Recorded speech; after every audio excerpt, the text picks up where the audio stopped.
Hi guys, and welcome to my channel, where today we're gonna be doing a January reading wrap-up.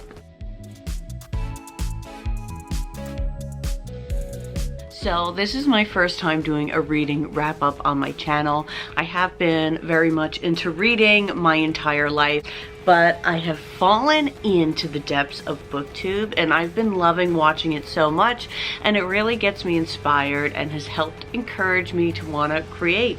This is my cat Buster, and so we're going to talk about the books that we read in the month of January.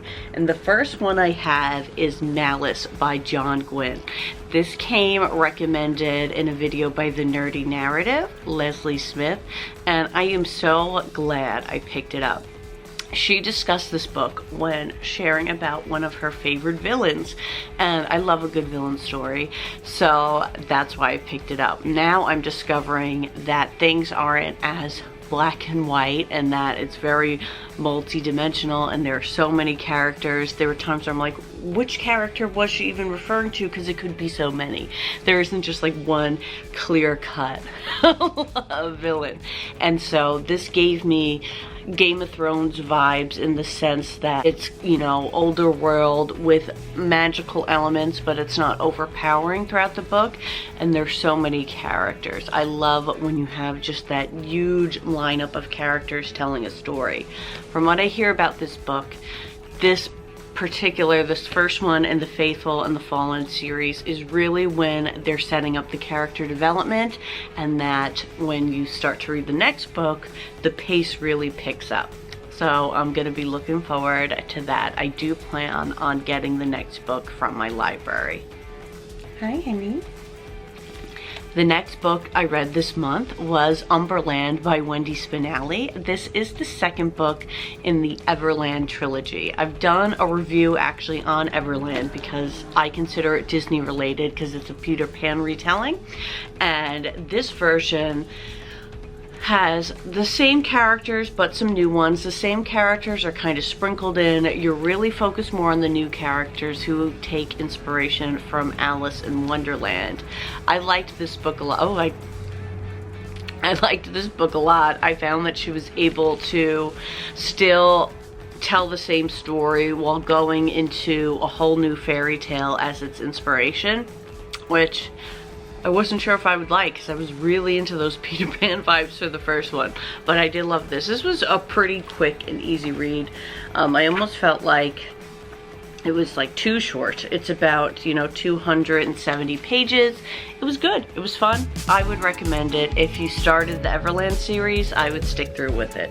If you haven't started the Everland series, I think it's worth reading for a fun retelling trilogy that you'll be able to get through relatively quickly.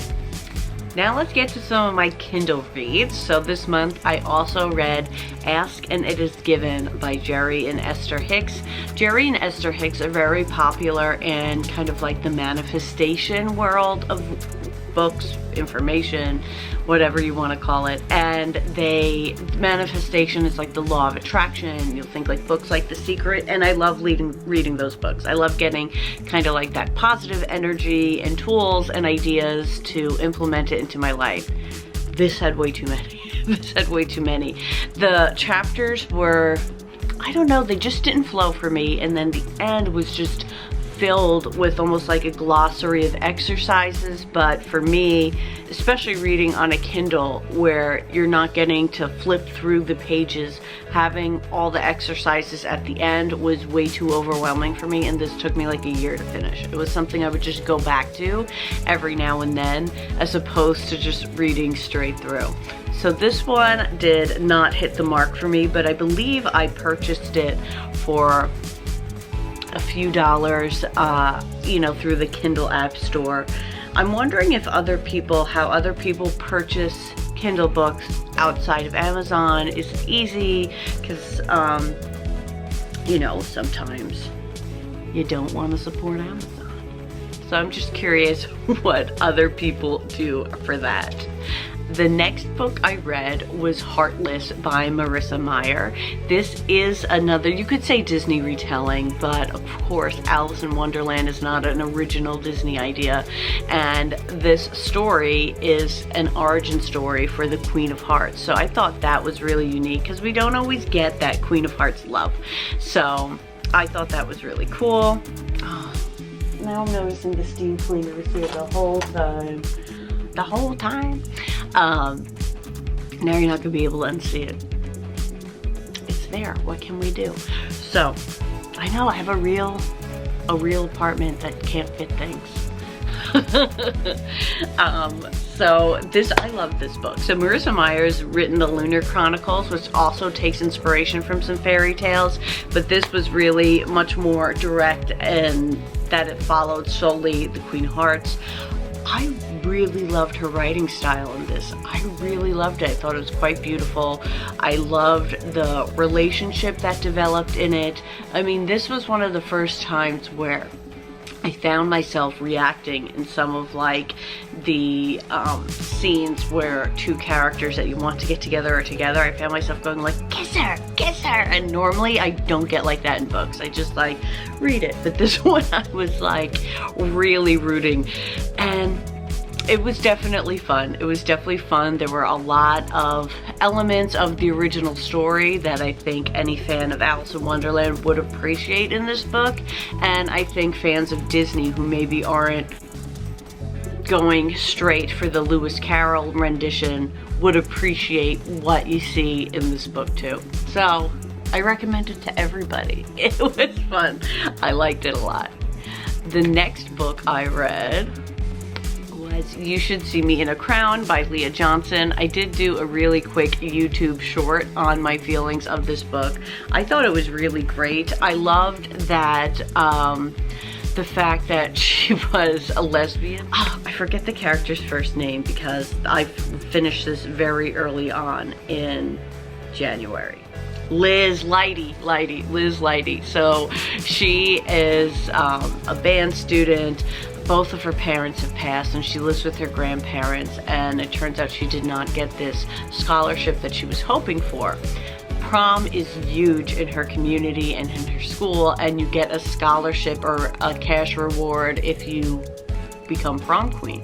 So she decides to enter, even though she is not the typical person who would do this. A lot of relationships change for her along the way, new relationships come, and it all tells this story of learning who you are, being okay with it, and being okay with how others react to it. So it's a really nice story. It really got into like the high school life where I started having those like high school dreams again, because it just had like such an accurate depiction of high school and how kids are in that time, and just the cafeteria and the anxiety. It had it all in my mind. So if you like high school reads, this one is really good for that. The first book I finished this month, I also did a YouTube short on, and it was The Invisible Life of Addie LaRue by V.E. Schwab. So this I read mostly in 2020, but finished at the start of the year. And the end of the story and the concept of the story is what stuck with me most. It wasn't necessarily that while I was reading it, I was like turning the pages. It was just the story kept sticking with me. So it tells the story of Addie LaRue, who makes a deal essentially with the devil, and ends up wishing for eternal life and to be left alone and to be able to do whatever she wants to do. And in turn that means that she lives forever, but nobody will remember her. As soon as they turn around, as soon as their eyes go off her face, they forget who she is. And it's really just, wow. You really just think of this Addie and her life and what's become of it because of this, how she was taken advantage of essentially by the devil. So it was really, it's worth reading. It's worth reading, even though it's not something that I considered a page turner. I did find it so impactful and totally recommend it, right, Bussy? Bussy not on camera. Bussy, come get you. There you are. Hello. So Oh no, the steam cleaner's gone. Oh no, it's not. No, it's not. So that's everything I've read in January. Right now, I'm currently reading Skyward by Brandon Sanderson. This is my first Brandon Sanderson novel, and I am obsessed with it. I'm really loving it. So typically, I read several books at a time. So I have several that I've started, but I am enjoying Skyward so much that I find myself only reading that. I have a very short attention span. That's why I kind of like to read several things at once. Another book I'm reading right now is Ausland. This is the third book in the Everland trilogy, and I'm reading this now because it's due in my library at the end of the week. I am also reading a wrestling book. It is We Promised You a Great Main Event, and I don't like the writing as much as I did from the book Sex, Lies, and Headlock. It's a totally different author, but that style of writing, I just haven't found an author who I've liked as much as that one. And then I'm gonna be starting City of Ashes by Cassandra Clare. I read City of Bones, the first book in this is part of the Mortal Instrument series. I read that last year, and I just kind of want to stick with the series, even though I didn't love it per se. I know that this trilogy, or I don't think it's a trilogy, there's a lot of books in this series, but this series means a lot to a lot of people, so I just want to give it a chance and get more familiar with it and keep reading it. So that's what's going on with me this month. Wait, I did DNF a few books this month, and that's always upsetting when it happens. But let me take you to my Kindle where I have these, the one of them I was really upset that I had a DNF, and it was the latest Star Wars book. It's The Light of the Jedi. It's from the High Republic, and I just couldn't get into the mindset of it yet. I find with Star Wars, I really have to visually tap into a book, so those are harder for me to read while I have other juicy reads like this Brandon Sanderson book. It has a lot of different characters in Jedi, and in Star Wars you have so many different cultures and, you know, different species, and I like to really get a picture of each of them. So sometimes I'll be Googling, you know, what is a Twi'lek? What is this? So I can just make sure I have the right visual. And this book, or the beginning chapters of it, had a lot of different characters and was jumping in a lot of places, and I just wasn't in the mindset for it. So I did have to DNF it, which sucked because I had it on my holds for a long time and I wanted to be one of like the first to read it, and it just wasn't gonna happen for me. Another book that I DNF'd this month was The Midnight Bargain by C.L. Polk. This was a story of magic, and I really did appreciate, it really went into, in this world, women are not allowed to do magic past a certain age, and it really is that magic can get passed on to like your children while you're childbearing, or that demon spirits can kind of like get in the child.